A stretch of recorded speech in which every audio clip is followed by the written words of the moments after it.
Is this on? Okay. All right, my name is Sarah Bewer, and I am from Space Camp down in Huntsville, Alabama. And we are up here, me and Tom back there, and our friend Mike, who's out in the car. We are up here in Grand Rapids because there is a very special movie premiere tonight. Does anybody know what movie premiere it is? Have you heard in the news, maybe? Raise your hand, please. Red Tails. No. It's in Alabama, though. That's a good answer. It's a very good answer. I don't know. Tuskegee Airmen from Alabama. Have you read in the newspaper about a movie coming out that actually involves a group of students from up here? There's actually... Well, what it is it's a book. It was first a book written in the 80s about a special needs group who came to space camp. A smile as big as the moon, yes. And we've actually turned that into a movie. And we're actually premiering it tonight at Celebration Cinema North. So for $5, you can come see that movie with your family, and $20 for your whole family.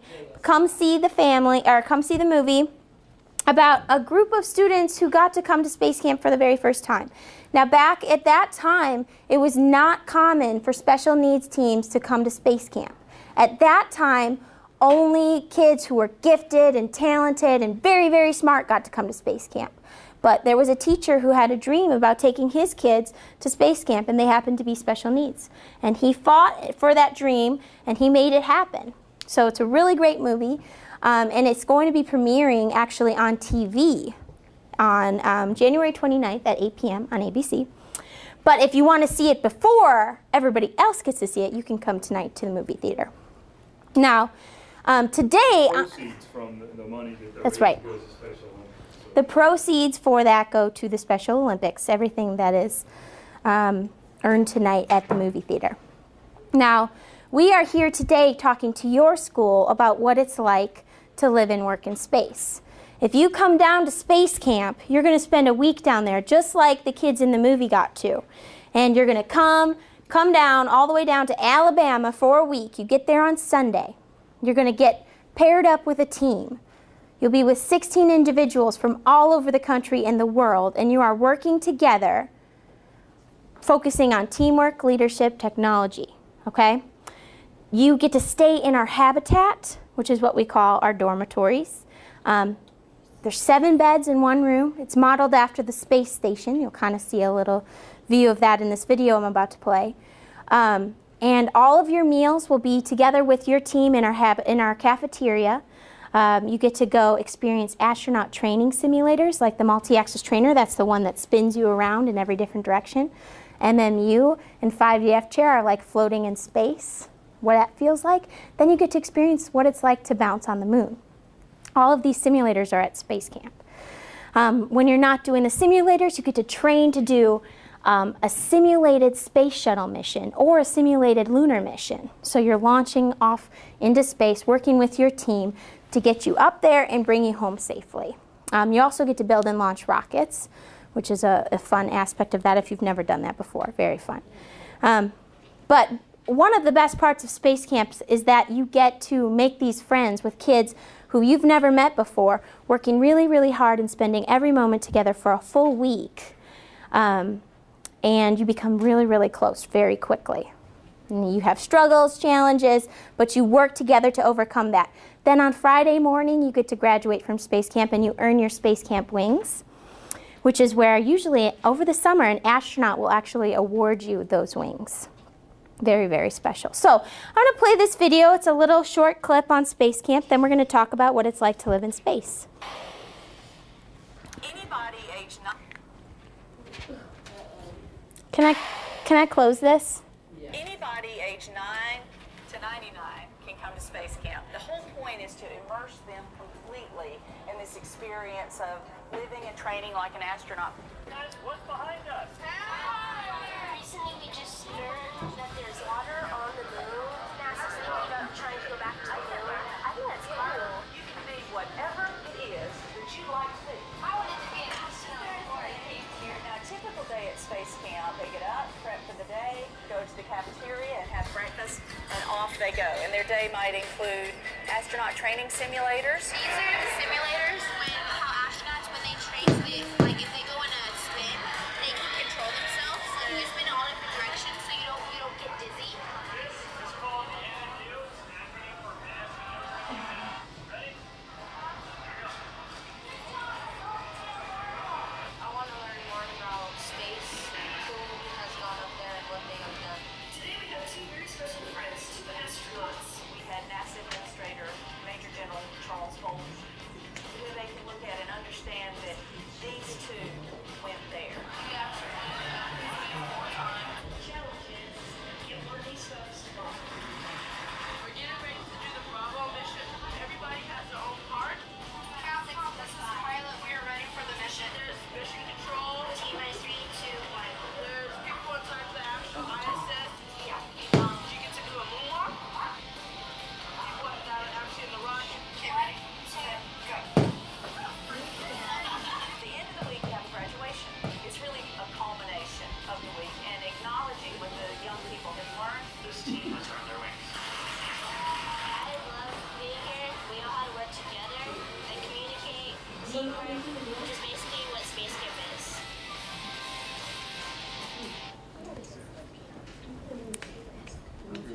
Does that look cool? It's pretty exciting at space camp. We keep you very busy. Your day goes 7 a.m. to 9:30, 10 p.m. Non-stop. All right. So raise your hand if you have ever thought about maybe in your future becoming an astronaut. Anybody interested, at least have thought about maybe wanting to do it? Okay, hands down. Raise your hand if you want to be a scientist. Anybody? Okay, scientist. What about a teacher? Anybody want to be a teacher? Okay. Engineer. All right. Those are all different types of jobs that you could actually end up working at NASA with. NASA hires people that have all different types of degrees. You don't have to be anything specific to work for NASA. They need all different types of people working there. So if your dream is ever to work for NASA, it could happen. Now, if you're thinking about being an astronaut, there is some adjustments you'd have to make to live and work in space. And we're going to talk about those adjustments. So expedition living, that's what it would be like to live on the International Space Station. This is a picture of the ISS, or International Space Station. It's about the size of a football field, pretty big. We took piece by piece up there and built it to be as large as it is now. And the area that the astronauts actually can go in are these little modules and nodes. So they don't go over the whole entire space station, just the area that they can work in. And one thing that you definitely have to think about while you're up in space is, since there's no gravity, or what we call microgravity, which direction is up or down? So using your index finger, please point for me which direction you think is up in space. Okay. All right, if you were pointing this direction, you are correct.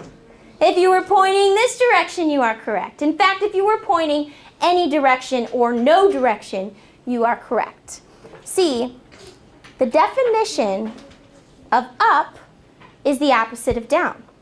And the definition of down is the direction that gravity is pulling. So if I were to hold a ball right here and drop it, which direction is gravity going to pull it? Up. Down. Okay? Now, if you are in space, in microgravity, and you drop a ball, what's going to happen to the ball? It's going to float. It's going to stay right there. Okay? So there is no down, there is no up. But every direction is up and every direction is down. So they have to distinguish which direction is up in space. Now, another thing you have to think about is, if you are going to be living in space for 6 to 9 months at a time, you're going to be sleeping up there and spending a lot of time up there. So there's some things you have to consider. Now, this astronaut is sleeping. And the question is, what is wrong with this picture? How does this picture look different from the way that you sleep every day? Raise your hand and tell me. He can't.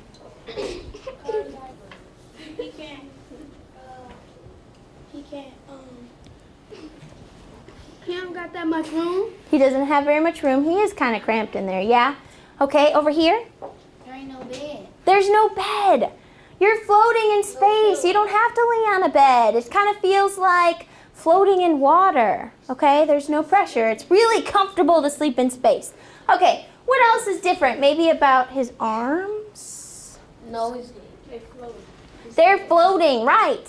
And that's kind of problematic, especially in this picture. This astronaut has not contained his arms. He's just kind of floating. He's in an area that has control panels, okay? Most of us, when we're sleeping, we roll around, you know? We toss and turn. And if his arm were to come up and bump this control panel, he hits a switch, that could be very bad, okay? If he accidentally opens the hatch and all of his astronaut buddies fly out into space and we never see him again, that would be a bad day for everybody, okay? So we want to make sure that when we're sleeping, we're very safe. So astronauts actually sleep in their astronaut sleeping bags. Looks kind of like a Snuggie. So I need a volunteer. Is anybody feeling kind of tired today? A little bit sleepy? All right, you right there in the white. Come on up. Just volunteered. I got 2 thingies out too. There they are. All right, let's walk right over here in the middle. And we are going to get you ready for an astronaut nap. So the very first thing I need you to do is come on over and get into this astronaut sleeping bag here. It's kind of like a blanket. So you're going to step in, face your class. Mm-hmm. And then you jump a little to get your feet all the way. Okay, now put your arms through, zip yourself up. All right, and this is the astronaut sleeping bag. Now, astronauts are up in the space station. They're orbiting the Earth at 17,500 miles per hour. Okay, that's pretty fast. So, out their window, that means they're orbiting the Earth every 90 minutes. So for 45 of those minutes, they see the dark side. The sun's being blocked. But for 45 of those minutes, the sun is shining bright as day right in their window. So it's pretty bright. You've got computers, you've got lights, lots of stuff going on. So you're going to want to wear a mask to block the light. Okay? Now there's also computers constantly running, fans running, lots of noise in the space station. So I'm going to give you these earplugs and I'd like for you to put them in each ear. Other hand. I've already rolled them, so just stick them right in your ear. All right. Feel good? Are you ready for bed? Okay. Well, one other thing we have to take into consideration is, remember, we're in microgravity, right? So naturally, stand up straight. Naturally, when you go to bed, your arms are down by your side. Okay? So as you fall asleep, your arms might be down by your side because you're holding them there. But once you fall asleep and your body relaxes, your arms are naturally going to rise up. So rise up. And you look like a zombie. You've got the zombie arms. Hold them up there. And this is what an astronaut looks like if they leave their arms out of their sleeping bag while they're sleeping. It can be very startling when you wake up and your arms are in front of you and you don't remember leaving them there, but they're just floating. So some astronauts like to pull their arms inside of their sleeping bag and cross them in front of their chest so they're right nice and close to them and sleep like that. I'll be really cold. Yeah. Okay. Well, it's pretty warm in the space station. Thank you very much to our volunteer. Take a nice astronaut nap. Step out. Very good. All right.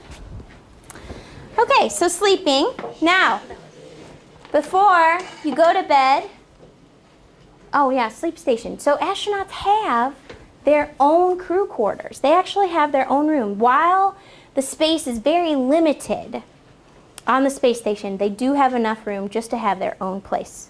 Tom, can you grab the lights? So it is about the size of a porta potty. Not very big, padded, so in case you bump into the walls, it doesn't hurt while you're floating. But an area to put the pictures of your family, put pictures of your house, your home. because you are gone for months at a time, you are going to want these memories so you can see your family. All right. Own personal space to sleep. And we'll see an astronaut in their crew quarters a little bit later. Now, these astronauts are sleeping. You can kind of see the zombie effect. Also utilizing space in the space station that we can't do down here on Earth. There is all this space in this room up here. But because we're pulled down to the ground, we can't utilize it. We don't utilize it. So, but they can. They can float in the middle of the room. They can float at the bottom, at the top, on the side, wherever they want, wherever they're comfortable. They also might choose to strap themselves to the wall. But when it is time to wake up, they have a very special way of waking up. Now, raise your hand if you wake up from an alarm clock every day. Okay, some of you. Hands down, raise your hand if your parents wake you up every day. Okay, well, the astronauts have something kind of in the middle of that. They don't have an alarm clock, but they'll start hearing music playing over the intercom. Mission Control down here on Earth will start playing some of the astronauts that are up on board's favorite music. And that's how they will wake up. They'll hear their favorite artist, and they sometimes it'll be a very special recording, just specially for those astronauts. To hear with a message from the artist as well. And it's a very good way to wake up because they're happy and they're excited to start working, plus they're in space. Now when they're getting ready for pre and post sleep, they have about an hour and a half. And these pictures show the Earth view. Whenever the astronauts have a chance, an extra minute in their day, they will use it on Earth observation because it's so beautiful. They're about 220 miles above the Earth.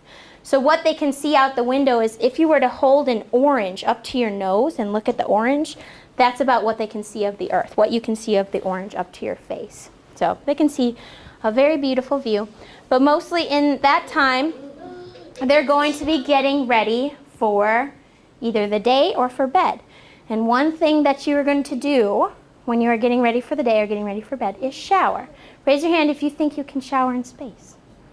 You can. When the gravity, how you always stay down? Raise your hand. Take a shower upside down. You actually can't shower in space. This photo is a shower sock that we used in the very first American space station called Skylab. But it proved to be very difficult. Water tends to splash off your skin. If you hit it the wrong way with a towel or the soap, it could splash and it's hard to contain. So this shower on Skylab took anywhere from 2 to 2.5 hours just to do one shower, which took a lot of part of the day and it didn't prove to be very effective. So we do not take showers on the space station. But that does not mean that our astronauts don't stay clean for 9 months. We have found different ways to get clean, and they do brush their teeth. Okay, they use toothpaste similar. If you have a younger brother or sister who use maybe a SpongeBob toothpaste or a Princess toothpaste or something like that, that toothpaste doesn't have any fluoride in it, so they can swallow it. It's the same with the astronauts. They could choose to swallow their toothpaste because if you think about it, when you're done brushing your teeth, what do? You spit. Gravity pulls it down into the sink. If you were to spit in space, it would go everywhere. It might hit somebody else in the face, get stuck on a control panel. It wouldn't be good. So astronauts can swallow their toothpaste, but some of them don't really like to do that. So what they'll do is they'll get a little disposable towel, spit it inside, and discard the towel. So we also have an astronaut here washing his hair. Okay, so of course, if you're up there for such a long time, you've got to eat, right? And here's some of the things that you can eat up in space. These are peas, okay? Orange drink, probably like Tang or something. Coca. All right, I think this could be maybe cream spinach. This one might be corn or eggs, but if you can't tell the difference, that's kind of gross. This could be coffee or maybe gravy, mashed potatoes, or maybe milk. Just add some water. Okay, so these pictures are from the early space program, and this is the type of food that the astronauts had to eat way back in the kind of like the 60s, but they really didn't like it. This food was like blended up, the meat, the vegetables, everything together. You'd squeeze it out of a tube into your mouth and eat it. It's full of nutrition, but it tasted terrible. And So now we've actually adapted some new ways to have some new types of food on the space station. For example, what do these look like? Crackers or cookies. Down here we've got some, M&Ms or something, some nuts, lots of more fresh food, not as bad as the early space days. And we take lots of different types of food up into space. And here's some of the categories which we're going to go over. All right? Raise your hand if you think you have never had astronaut food. Raise your hand if you think you've never had astronaut food. Okay, a lot of you think you've never had astronaut food. I am willing to bet that every single person in this room has had astronaut food. They just didn't know. Okay, and we're going to talk about the different types. I have a bag full of groceries somewhere. All right, first type, first category, irradiated. All that means is that the food has been blasted with a little bit of radiation to kill any germs, okay? Irradiated food that you would take up into space would be natural, fresh vegetables, okay? Or fruit, like an apple or a banana, okay? Thermostabilized, this is a pretty big word. Let's break it down. What does thermo mean? What? Temperature. Temperature, yeah, like a thermometer, okay? Stabilized, what does that mean? Still? Steady. Yeah, okay, so the temperature is steady. All right, so this is something that you could probably put on the shelf and it would keep a very long time, something maybe like SpaghettiOs or anything Chef Boyardee. Have you guys had Chef Boyardee? Okay, applesauce. That is also thermostabilized food. Astronaut food, right there. You've probably had it. Okay? Next category, rehydratable. What does that mean, rehydratable? Water. Like, make it again. Regular water. Like you add water to the ingredients. Okay? That would be something like cup of soup, noodle soup. It's got all the noodles and the flavor, you just add some water, okay? Macaroni and cheese. Kool-Aid. Powerade, Crystal Light, anything like that. Gatorade, okay? That's rehydratable. Natural form. This is the type of food that you can take up as is and you don't need to modify at all, okay? Who likes sandwiches? Okay, well, they actually can't eat sandwiches in space, which is a bummer because bread has a lot of crumbs. All right, so instead of taking up bread, they take up tortillas. Okay, so if you've ever had a wrap or a taco, soft shell taco, then you've had astronaut food. All right, another natural form food is peanut butter. Okay, they love to put peanut butter on different things, crackers. Okay. Finally, intermediate moisture. What does intermediate mean? What? Intermediate. It means, does anybody know? It's a which way twist. No. No, I didn't say. Two things going together. Intermediate usually means middle. Okay, somewhere in the middle, sort of. Okay. And then moisture. Wet. Huh? Yeah, wet. It's got some water. So intermediate moisture would be a little bit of water. Some water's been taken away, but there's still some water there. Okay, raisins. That's a food with intermediate moisture. Prunes. Yeah, I know. Craisins. Okay. The one that most people get very excited about, that's intermediate moisture. Beef jerky. Get to eat. Beef jerky. No, I'm not going to open it. I got to take it to the next school. Beef jerky in space. They love beef jerky in space. Perfect. All right, so as you all can see, they eat a lot of normal food that we eat every day. Here is a menu for a possible meal or two during the day.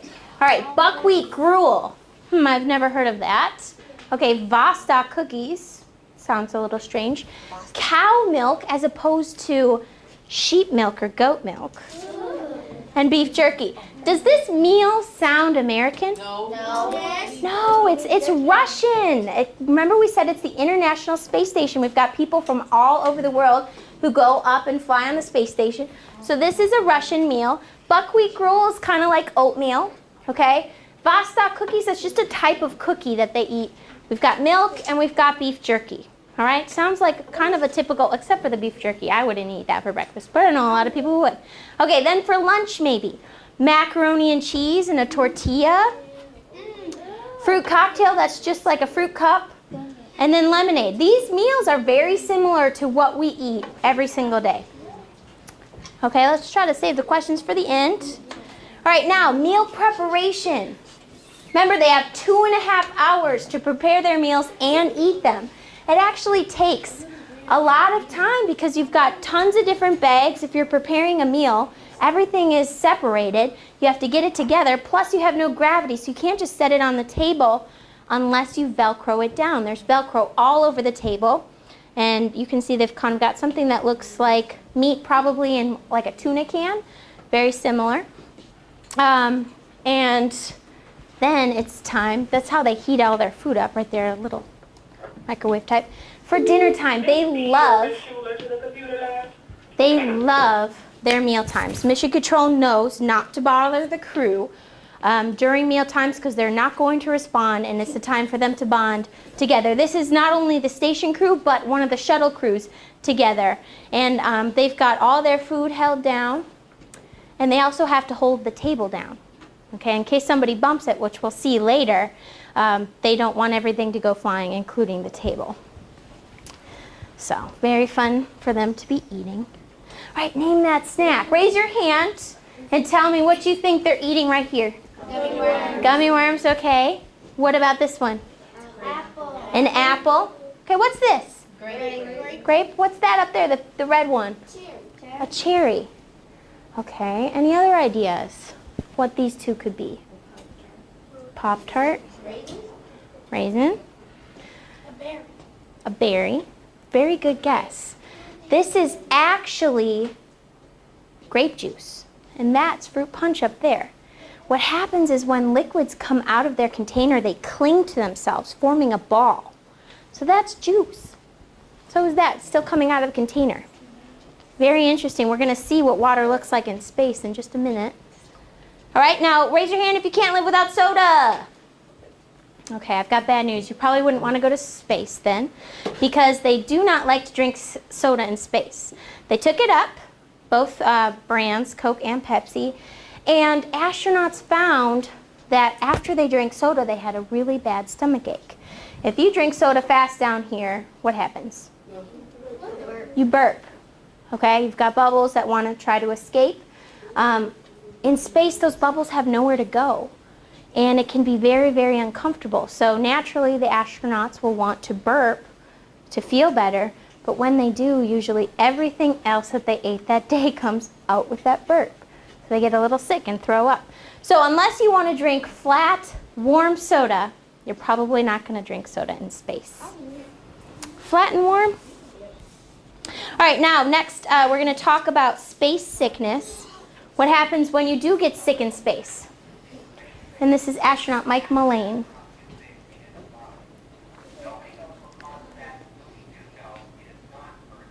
Can you hear, or should I narrate? Okay. So what he's saying is that you can't really tell if you're going to be sick. There's no way to study. There's no way to test. You're either going to get space sick or you're not. But you have to be ready. So all astronauts keep a space barf bag in their pocket. And it's pretty big. They pull it out, and it's got to be able to cover their entire face. Because when you start throwing up, it's going to splatter everywhere. It's going to go in all different directions. So they want to try to catch it into the bag. And Mike, unfortunately, when he went up, one of his crew members, a little rubber barf, when he went up, one of his crew members did get sick.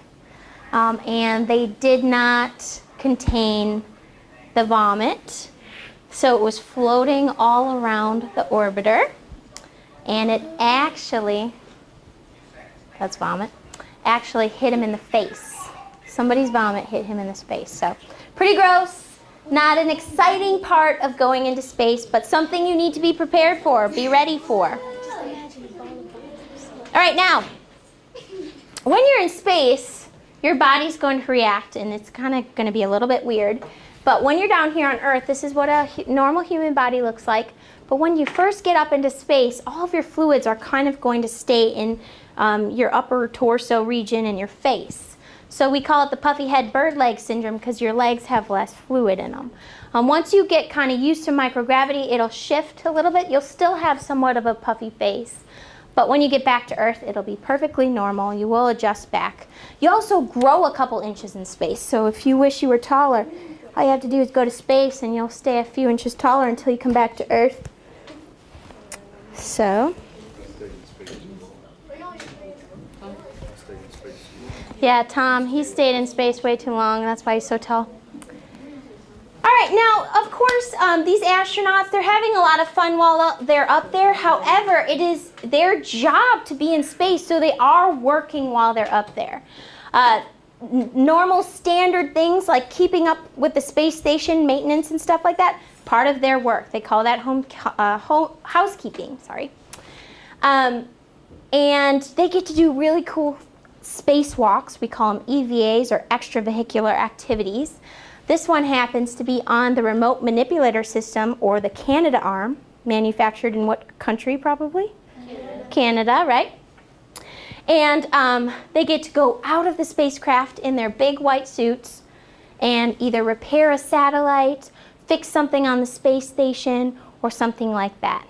Very awesome to be outside of the space station and looking down on the big Earth out there.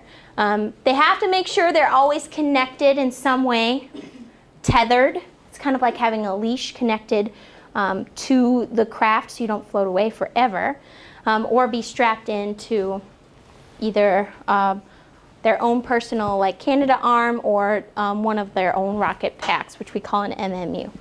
So, and some of the other experiments that they do are going to be science related. If they're mixing chemicals to see how they react in space, they're going to want to keep those chemicals contained. And so they've got a glass wall here. He's using rubber gloves and he's mixing chemicals because if those are dangerous chemicals, you don't want them to get into the air and inhale them. And you also don't, if they're very dangerous, you don't want them burning a hole in any of your equipment. We take lots of different types of animals up into space: bugs, spiders, fish, worms, frogs, cats, dogs, everything, except I know we haven't taken up a sheep for some reason. I just know that. We also do a lot of observation from space down on the Earth. Okay, this is a volcano exploding. And because of our space exploration, we are much more able and capable of detecting bad weather and alerting people so that they can go to safety, and like if there's a tornado or a volcano, we can get people to safety much sooner than we used to be able to. We're also growing plants in space because we want to be able to do that. If we one day decide to go to Mars, a trip to Mars is 6 to 9 months just to get there. Then you have to spend about a year on the Martian surface, followed by a 6 to 9 month home. So you're talking about a 2-year stay off of the Earth. And to kind of save room, we would want to use growth chambers where you can grow different types of, lettuce, carrots, anything like that. Then you can eat it and reuse that space. So lots of different types of experiments going on. And another important part is that astronauts always have to be exercising. Has anybody seen WALL-E? Okay. It's very important to be utilizing your bones since you're in space. There's no gravity pulling down on you, so your bones aren't really needed. But if you keep working out, you have to work out about 2.5 hours every day. But it's difficult. There's no gravity. So this guy's doing no armed push-ups because he doesn't need to hold on to anything. All right, so we've got different types of equipment we can use. We have a bike that they strap themselves to. We have a treadmill. Actually, we have a brand new treadmill that just went up last year. And this is Judy Resnick. She's got really poofy hair. Ladies, if you have big hair, it's just going to float around everywhere in space. So just be ready for that. Here's our new treadmill. It's called the Colbert, and it's named after the guy on TV. But we actually had one astronaut who has run a marathon on this treadmill. So very cool. The types of exercise that they do in space can't be anything to do with gravity. So they have to use what we call resistance training. So I need 2 volunteers. You in the back. You in the back. Great. Come on up to show us some resistance training that you can do down here on Earth. All right. Hold that right there. You are going to put your foot on the middle of that and then pull up on either, all the way down on the ground now. Now pull up on those, really, really high. Now slowly let down and keep pulling up and down. Try to stay standing if you can. All right, you're gonna go like this and pull this out as hard as you can, then slowly bring it back. Face your class. All right, resistance training. These are essentially rubber bands, and they are just using their muscles to pull them in and pull them out and bring them back in. Do you feel that? Feel that on your muscle? Can you do this in space? Yes. Yeah, you can. You can even do this underwater. You can do this anywhere, and it's going to work. All right. Thank you guys very much. Imagine doing that for 2 hours. It's a long time. Right. Good. All right. I bet you were wondering, how do they go to the bathroom in space? How do they go to the bathroom? Well, they have 2 different contraptions. The first one is called Mr. Thirsty. That's for liquid waste, okay? Every astronaut has their own Mr. Thirsty attachment that will pull away liquid waste when they need to go to the bathroom. We also have the Target. That's for solid waste, okay? It looks similar to a toilet, where they would strap themselves in here, but the hole to the toilet is only about this big, much smaller. So they have to practice lining themselves up, target practice, okay? There's actually a trainer where down here on Earth where you actually can sit down on the target and there's a camera underneath you helping you line up, okay? Yeah. It is because you wouldn't want to get up to space and not have that training and not be able to line up, okay? Because that would be a mess you'd have to clean up then, all right? So I want to practice targeting, and I need a volunteer who doesn't get embarrassed easily. Orange. You wanna? You already went. You right there. Come here. Okay.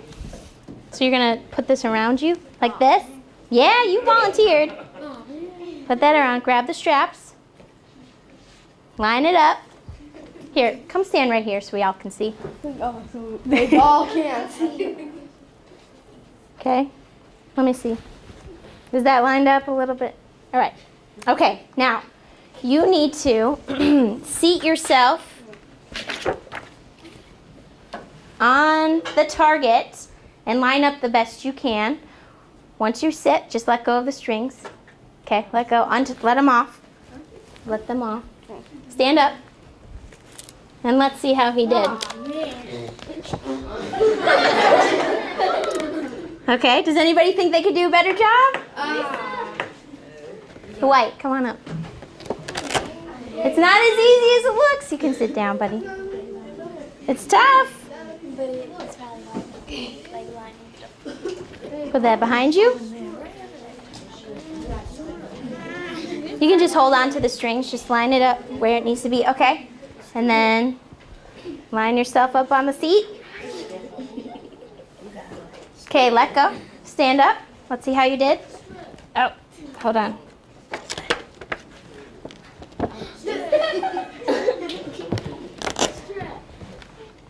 Who thinks they can get really close?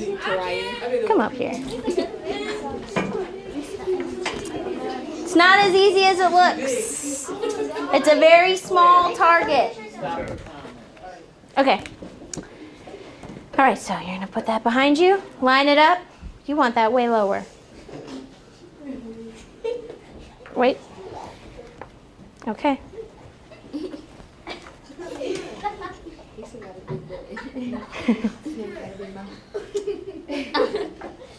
Okay, let go. How do you think you did? Ooh, that's pretty good. It's even a little bit close, but yeah. All right, see, it's not as easy as it looks. They do have to train. They've got the camera. Only person who can see the camera is the person training, okay? They do not have that camera up in space, so you better know what you're doing when it's time to go, all right? Lights? All right, now, all of their wastewater, all of their water from preparing meals, sweat, any water that might accumulate in the space station is going to go through this water processing system, okay? So it's going to go through there, it's going to get cleaned, and then it's going to get recycled. How many of you would be willing to drink this water? You would? You would? Okay. Well, this water is actually cleaner than the water that you drink every day.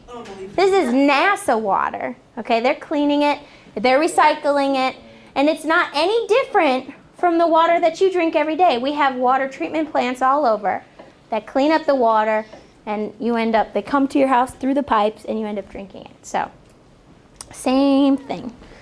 Kind of gross to think about, but all right, my favorite video now. This is what the astronauts look like, what their average day is. So we'll take a look at that.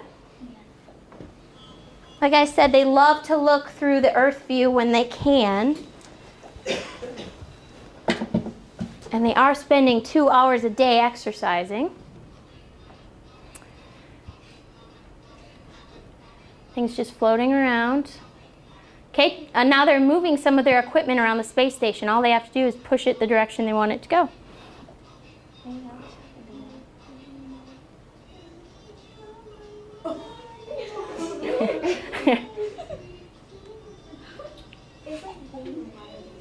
Okay, these guys are getting ready for the day. So the one closest to us is shaving. The other one's taking, he's washing his arms, squirting a little water on his towel, and then rubbing. Now he's done. So he just put his razor right there, floating in the middle. Okay, this is water. So he's gonna have some water. He's blowing on it. It's separating into 2 balls. Now, do you eat or drink water? Drink. Kind of have to eat it in space. This guy's getting ready for bed. He likes to keep his arms inside his sleeping bag. It's probably December. We've got a stocking hung. You can kind of see the space station. And over here we have another guy ready for bed.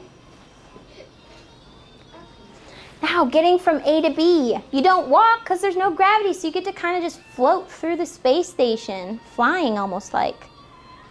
They don't wear shoes because they're not walking, but they do like to wear socks. This lady is moving a refrigerator-size experiment rack, probably weighs about that of a refrigerator. She's using one arm because in microgravity, everything is weightless.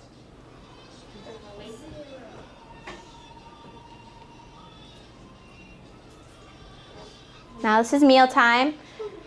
They love to play with their food. This guy's going to pass some tortillas, so just keep your eyes on those. Not sure where the other one's going. But they're tossing each other little snacks, and this guy jumps so high he pulls the whole table. If everything wasn't Velcroed down, it would have floated everywhere. So they have a lot of fun playing. So, whoa! Look like fun, doesn't it? Now, knowing what you know, how many of you would want to go to space? Yeah? Want to go to space? For 6 months? 9 months? A year? Yeah. 2 years? 2 years? Well, if you are excited, you're excited about space and it's something you want to learn more of, you can always come to space camp. Told you a little bit about the typical day at space camp. We have program guides we're going to leave with your teachers so you can learn a little bit more about it. Spend a week down there training to be an astronaut. We also have Aviation Challenge, which is fighter pilot training camp. You find a plane back home? You can, You find a plane back home? from space camp, you have to, you travel down either by plane or by car and then travel home. Yep. Aviation Challenge, a military style fighter pilot camp where you get your own jet simulator that you learn how to take off, land, navigate, and bomb with, and then compete head-to-head in a Top Gun competition. So very, very fun programs that we offer down there, and if you want to learn more information, you can. We've got our program guides we're leaving, and we also are going to be leaving the premiere movie, Smile as Big as the Moon. We're actually going to leave this in your library if you guys are interested in reading it. We'd love to see you tonight at the premiere, but if you can't attend, make sure you tune in at the end of the month, Sunday night, January 29th, actually it would be 9 o'clock here. Yes, 9 to 11. It's kind of late, but yeah. So you can find this book in your library after today. All right, any questions? Really quick, we have time for a couple questions about space camp or space, anything you learned today. Yeah.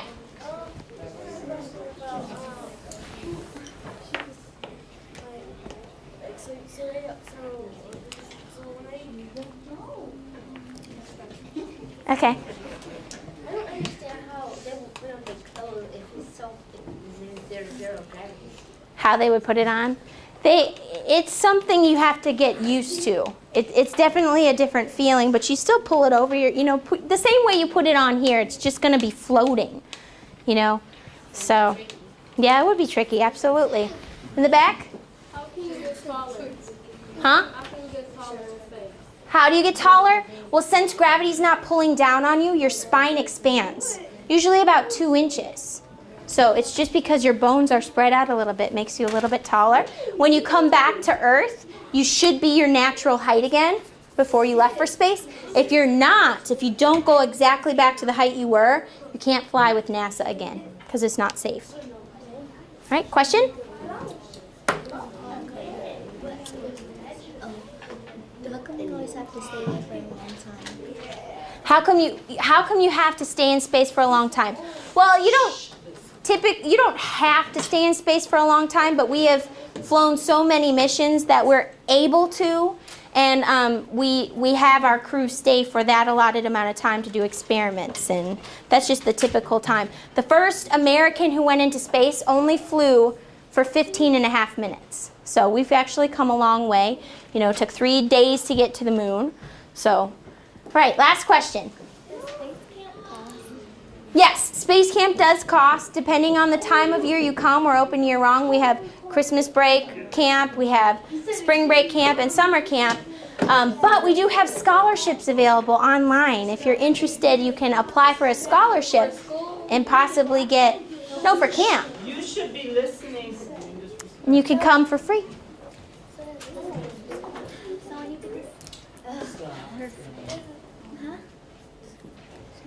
Does the scholarship mean that you can go for free? Yep. If you apply for it, it's a little bit of work. Okay, well, we have to go, and we were so excited to be here. Thank you guys so much for having us. If you have any questions, remember the teachers have the program guides that you can look at, all our different programs on Space Camp, and coming for the week or the weekend. All right?